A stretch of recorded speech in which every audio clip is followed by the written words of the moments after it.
What's up mga bro? Subukan natin mag-vlog dito sa Casa Maniego, Liuliwa, Zambales.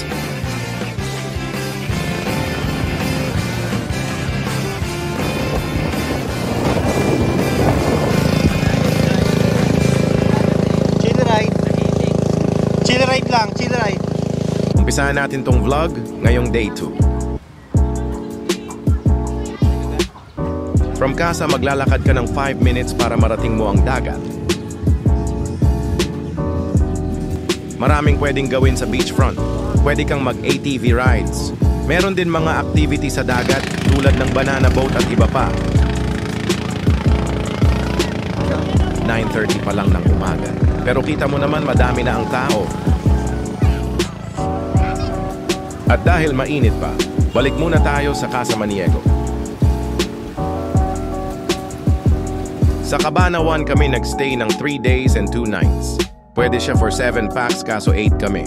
Kaya nag-add na lang ng extra bed. Bago lumubog ang araw ay sinubukan muna namin mag-ATV.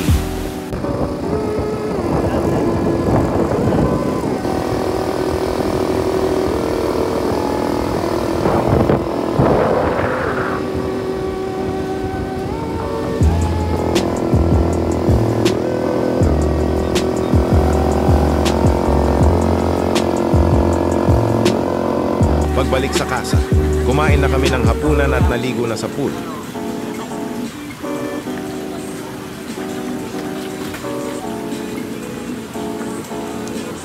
Kinabukasan, pagkatapos mag-breakfast, sinubukan naming mag-dragon boat. Sa una ay chill ride lang. Chill ride. Chill ride lang, chill ride. Dahil maaga pa, hindi pa malakas ang wave. Pero sa huli, lalaglag ka pa din.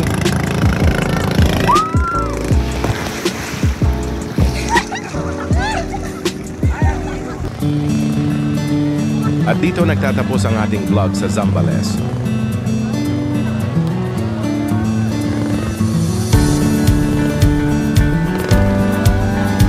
I hope you like it. Please like, comment, follow, and subscribe to my channel. Thank you and happy lang dapat tayo.